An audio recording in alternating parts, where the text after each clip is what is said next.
이걸 일부러 뺀 거면 너무한 거고, 모르고 뺀 거면 지금이라도 넣어주세요.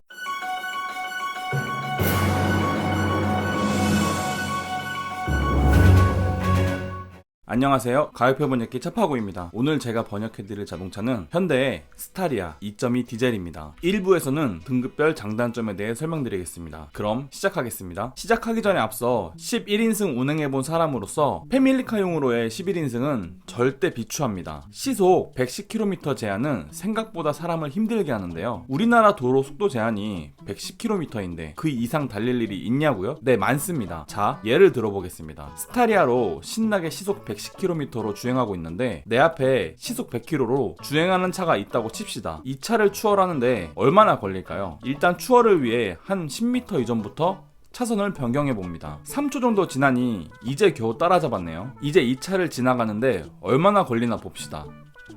한 3초 지나니 이제야 겨우 이 차를 앞지르게 되었죠. 이제 안정적인 차간거리를 두기 위해 10m는 더 이동해 보겠습니다. 한 3초 정도 더 밟아보니 이제야 겨우 여유로운 차간거리를 두고 추월할 수 있게 되었네요. 100km로 가는 차를 추월하기 위해 걸린 시간이 10초 이상 걸린 겁니다. 만약 시속 100km가 아닌 시속 105km로 가는 차를 추월하려면 어떻게 될까요? 한번 보겠습니다.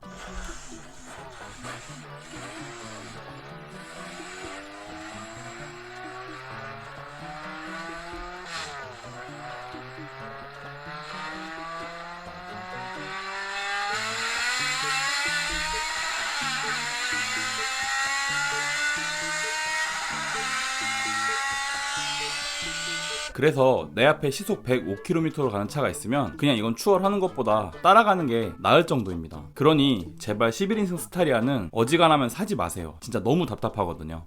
자, 그러면 투어러의 모던 등급부터 보겠습니다. 9인승 기준으로 보겠습니다. 기존 2.5 엔진보다 배기량은 낮아졌지만 마력은 더 좋아졌습니다. 토크가 살짝 낮아지긴 했는데 대신 연비가 1.1km/L 정도 좋아졌으니 좋아진 건 맞고요. 그리고 솔직히 이전의 2.5 VGT 엔진은 너무 시끄러웠습니다. R엔진도 시간 지나면 시끄럽긴 하지만 2.5 VGT 엔진은 진짜 사자마자 시끄러웠어요. 변속기도 이전엔 5단 변속기였는데 이제는 8단 자동으로 바뀌었습니다. 하긴 이전에는 5단 변속기로 고속주행하려니 RPM도 높게 쓰고 연비도 별로였거든요. 하지만 이젠 8단 자동 변속기니까 연비도 엔진 소음도 많이 좋아졌습니다. 전방 충돌 방지 보조나 차로 이탈 방지 보조, 차선 변경 시 사각지대 차량과의 충돌을 막아주는 후측방 충돌 방지 보조가 스마트 센스를 따로 넣지 않았는데도 기본으로 들어오는 건 좀 신기합니다. 이거 보통 현대에서 40에서 50만원 정도는 받고 파는 옵션인데 스타리아는 과감하게 기본 옵션화 했습니다. 사각지대 경고장치가 있으니 후방 출차 시 좌우 사각에서 다가오는 차에 맞게 경고해주는 후방 교차 충돌 방지 보조 기능도 같이 적용되고요. 게다가 스마트 크루즈 컨트롤까지 기본으로 들어온다니 뭐 필요 없는 분들은 굳이 이런 걸 넣어서 차를 비싸게 파나 겠지만 아닙니다. 써보시면 시내에서 쓰던 고속도로에서 쓰던 무조건 있으면 좋은 기능이에요. 이번 기회에 한번 즐겨보세요. 신호 정차 시 전방 차량의 출발을 알려주는 전방 차량 출발 알림 기능도 적용되고요. 휠은 17인치의 휠이 적용됩니다. 가죽 여선 스티어링이 적용되니 겨울에 따뜻하게 운전하기 편하고요. 전 좌석에 적용되는 시트 컬러는 이전엔 좀 봉고차스러운 회색이었는데 이번엔 블랙이나 베이지 둘 중에 하나 고르시면 됩니다. 앞좌석엔 열선 시트 적용되고 2열 시트와 3열 시트 둘 다 앞뒤로 조절 가능해서 각 상황에 맞게 앞뒤 공간 조절할 수 있습니다. 그리고 시트도 완전히 뒤로 눕힐 수 있기 때문에 차박용 에어매트 깔기 좋고요. 3열 시트가 카니발처럼 팝업 싱킹이 안 되는 점이 아쉽긴 하지만 대신 시트 방석이 접히기 때문에 3열을 쓰지 않는다면 이걸 접어서 트렁크 공간을 만들어주면 됩니다. 버튼 시동 스마트키 기본 적용되며 스마트키로 외부에서 원격 시동도 걸 수 있습니다. 디젤차 타는 분들이 예열에 좀 민감하기 마련인데 이런 기능이 있으면 좋긴 하죠. 전동식 파킹 브레이크가 적용되면서 오토홀드를 지원하기 때문에 신호 정차 시 브레이크 밟고 있을 필요 없고요. 후방 주차 시 필수인 후방 센서도 기본 적용됩니다. 천장에 원형 에어벤트가 적용되어 이 넓은 차에 골고루 에어컨 바람이 지나가게 되니까 이것도 참 좋은 점이죠. 투어러 모던 단점입니다. 계기판은 여러분들이 광고에서 보던 그런 멋진 LCD 계기판이 아닙니다. K8 깡통에 들어가는 그런 식의 계기판이 들어가는데요. 이미지로 보면야 뭐 이거 꽤 멋진 거 아닌가 싶겠지만 글쎄요. 실제로 보면 너무 성의 없어 보이지 않을까 좀 걱정되긴 합니다. 에어컨은 매뉴얼 에어컨입니다. 일반 승용차야 내부가 작으니 매뉴얼 에어컨 쓰는 거 상관없지만 뒷좌석 줄줄이 달려있는 스테리아 같은 차는 앞좌석 온도 조절하랴 뒷좌석 온도 조절하랴 이것저것 만지다 보면 정말 정신 없을 없어집니다. 그래서 매뉴얼 에어컨인 점은 좀 아쉽긴 하네요. 라운지와 다르게 투어러 9인승의 시트 배열은 좀 이상하긴 합니다. 1열에 3개, 2열에 3개, 3열에 3개의 좌석으로 되어 있는데요. 라운지 프레스티지처럼 2열이 독립 시트로 되어 있지 않기 때문에 뒷좌석 사람들이 편하게 타기에 무리가 있습니다. 그래서 차문 열고 3열로 넘어가려면 시트의 중간이 아닌 시트 뒤로 해서 넘어가야 되는 점이 불편할 수밖에 없죠. 전자식 변속 버튼도 투어러에선 옵션 추가한다고 해도 변경 안 되고요. 전자식 변속 버튼도 투어러에선 적용할 수 없고요. 외부 풍절음을 막아주는 이중접합 차음 유리도 투어러 모던에선 추가 안 됩니다. 게다가 다른 건 몰라도 2열 시트에 열선이 추가 안 되는 것도 아쉬운데요. 통풍 시트까진 아니더라도 열선 시트는 있어줘야 가족 태우고 다니기에 덜 미안하지 않을까요? 이거를 옵션으로도 추가할 수 없다는 점이 좀 아쉽습니다. 또한 10.25인치의 LCD 계기판도 투어러 모던에선 추가할 수 없습니다. 이건 오직 라운지까지 가야 맛볼 수 있고요. 마지막으로 110만원짜리 익스테리어 디자인을 추가하면 LED 헤드램프가 들어오긴 하는데 위급 라운지 프레스티지에 들어가는 LED 헤드램프와는 구성이 다릅니다. 투어러 모던은 반사식의 MFR LED 헤드램프가 들어오고 라운지 프레스티지는 프로젝션 타입의 LED 헤드램프가 적용되기 때문이죠. MFR 타입도 물론 좋은 LED 헤드램프긴 하지만 모양이나 빛의 직진성만 놓고 봤을 땐 더 좋은 프로젝션을 넣을 수 없는 점이 좀 아쉽긴 해요. 프레스티지 등급입니다.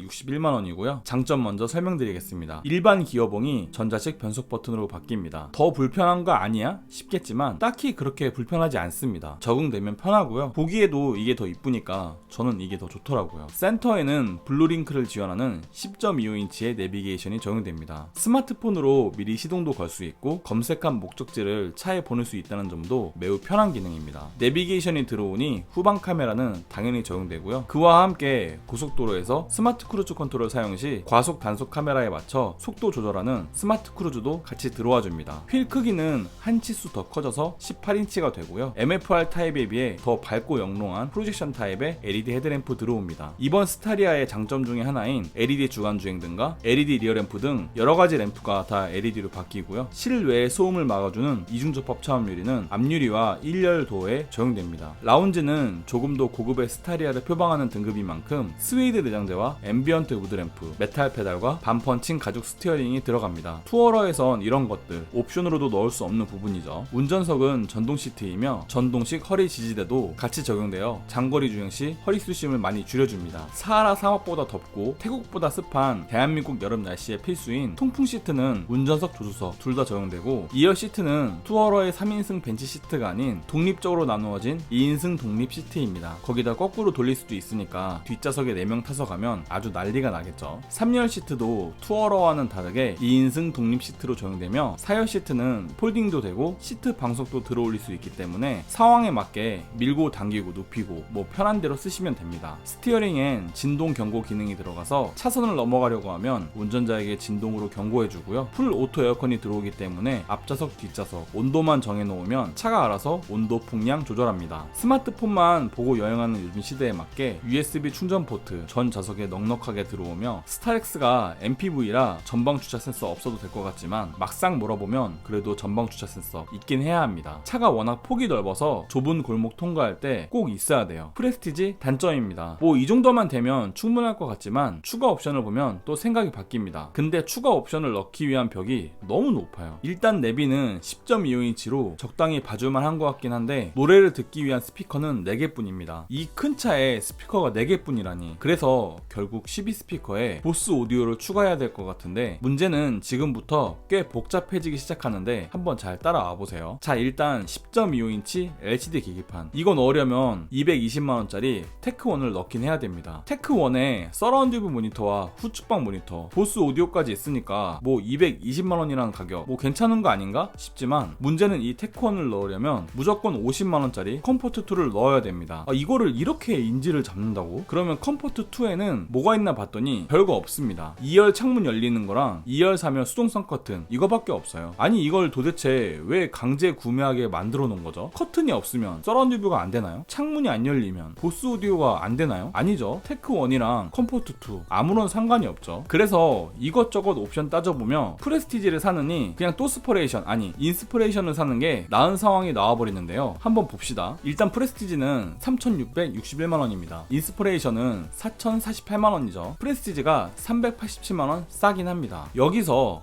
10.25인치 LCD 계기판과 서라운드 뷰, 후측방 모니터 넣으려면 컴포트2와 테크1 넣어야 됩니다. 이러면 가격은 3,931만원이죠. 인스퍼레이션에 비해 117만원 싸긴 합니다. 여기다가 2열 통풍 시트, 2열 열선 시트, 천연 가죽 시트 넣으려면 컴포트1을 넣어야 되는데요. 이러면 또 가격이 4,051만원으로 오르죠. 인스퍼레이션과 가격 차이는 이제 프레스티지 조합이 오히려 3만원 더 비싸졌습니다. 근데 여기다가 스마트 파워 슬라이딩 도어, 스마트 파워 테일게이트 넣으려면 테크2를 넣어야 되죠. 이러면 또 가격이 4,176만원입니다. 인스퍼레이션보다 128만원 더 비싸졌죠. 여기서 인스퍼레이션 대비 부족한 현대 디지털키, 터치 타입 아웃사이드 도어 핸드, 스마트폰 무선 충전 시스템과 후속뷰를 넣으려면 110만원짜리 스마트를 넣어야 됩니다. 이러면 프레스티지 조합은 4,286만원까지 올라가죠. 인스퍼레이션보다 238만원 더 비쌉니다. 이렇게 해서 프레스티지 조합이 좋은 게 있다면 12개 스피커의 보스 오디오, 2열 플러시 글래스, 2열 3열 수동성 커튼, 빌트인 캠이 앞섭니다. 대신 인스퍼레이션은 나파 가죽이 더 앞서죠. 그런데 인스퍼레이션에서 이런 옵션들을 채우려면 보스 오디오 추가하고 컴포트2, 빌트인 캠 넣으면 이제 가격은 4,214만원이 됩니다. 아쉬웠던 옵션들 다 채웠죠, 인스퍼레이션에서. 그런데 가격은 오히려 프레스티지 조합이 72만원 더 비쌉니다. 이럴 거면 굳이 프레스티지에서 풀옵션을 할 필요가 없죠. 그래서 현대차는 어지간하면 인스퍼레이션 가는 게 낫다고 봅니다. 인스퍼레이션입니다. 4,048만원이고요. 장점 설명드리겠습니다. 정차 후 내리려 할 때 측면에서 차가 다가오면 차 문이 열리지 않도록 안전하차 보조 기능이 작동됩니다. 어떻게 이런 게 되냐고요? 바로 전동 슬라이딩 도어가 적용되었기 때문인데요. 저는 아이들이나 어르신들이 탈 차라면 전동 슬라이딩 도어는 필수라고 봅니다. 애들 어르신 편하게 문 여는 것 때문에 그런 게 아니라 운전자가 매번 차에 내려서 문 열고 닫아주는 거 엄청 귀찮으니까요. 제가 전에 타던 스타렉스가 수동 슬라이딩 도어라서 아주 뼈저리게 알고 있습니다. 그리고 수동 슬라이딩 도어 은근히 위험해요. 특히 내리막길에 주차하면 갑자기 문이 확 열리거나 무선 속도로 확 닫혀버리니까 애들 다치기에 딱 좋습니다. 이거는 돈 아낄 게 아니에요. 전동 슬라이딩 도어는 필수로 있어야 하는 게 맞습니다. 투싼과 동일한 10.25인치의 계기판이 적용됩니다. 이제야 좀 봐줄만 하고요. 프레스티지에선 옵션으로도 넣을 수 없었던 나파 가죽이 전 좌석에 적용됩니다. 펠리세이드, 카니발, K8, 제네시스에서나 가능한 2열 통풍 시트, 인스퍼레이션에서 들어오고요. 2열 열선 시트 기본이겠죠. 테일게이트는 전동으로 들어 올릴 수 있고 서라운딩 뷰 모니터 들어오니까 스타리아가 아무리 크다고 해도 주차하기에는 큰 불편함 없습니다. 인스퍼레이션 단점입니다. 카니발과 비교해보면 좀 아쉬운 점은 계기판과 내비게이션이 작다는 겁니다. 카니발은 12.3인치로 차량 크기에 맞게 큼직큼직하거든요. 그런데 스타리아는 한급 낮은 느낌을 내려고 그런 건지 몰라도 좀 작습니다. 내비게이션 작은 것까진 이해하는데 계기판이 10.25인치면 기존 바늘 계기판보다 더 작게 느껴지더라고요. 그 부분이 좀 아쉽고요. 운전석이 전동 시트 다 되잖아요. 그런데 메모리 시트 기능은 빠져 있습니다. 메모리 시트 기능이 운전석 위치 기억하는 것 뿐만 아니라 이지 액세스 기능을 지원하여 타고 내리기 편한 기능인데 이걸 일부러 뺀 거면 너무한 거고 모르고 뺀 거면 지금이라도 넣어주세요. 마지막으로 스타리아에는 헤드업 디스플레이가 없습니다. 물론 계기판이 오픈형에 살짝 위에 있는지라 헤드업 디스플레이가 필요 없을 수도 있지만 그래도 헤드업이 있냐 없냐는 운전할 때 시선 처리에선 하늘과 땅 차이긴 하거든요. 컴바이너 타입이라도 넣어주면 좋은데 그냥 급 나누기 때문인지 스타리아에는 적용되지 않았습니다. 7인승 인스퍼레이션입니다. 4,135만원이고요. 2열에 돌아가는 시트 빼버리고 제대로 누워서 쉴 수 있는 프리미엄 릴렉션 시트 들어옵니다. 전동 시트고요. 버튼으로 리클라이닝도 되고 쿠션도 넣고 뺄 수 있으며 다리 받침까지 올라오니까 옥황상제 의자 부럽지 않습니다. 게다가 윙 타입에 헤드레스트가 들어가니 머리 기대고 자기도 좋죠. 그리고 고속도로 버스 전용차로 탈 일 없다 싶으시면 그냥 7인승 사는 게 좋다고 느껴질 정도로 9인승 인스퍼레이션과의 가격 차이가 얼마 안 납니다. 87만원 밖에 안 나요. 4인이나 5인 가족이라면 저는 그냥 7인승 인스퍼레이션이 답이라고 봅니다. 이로써 등급별 장단점에 대한 설명은 끝났고요. 2부에서는 차파오가 제안하는 최상의 가성비 조합에 대해 설명드리겠습니다. 도움이 되었다면 구독과 좋아요, 도움이 되지 않았다면 싫어요를 꼭 눌러주세요. 감사합니다.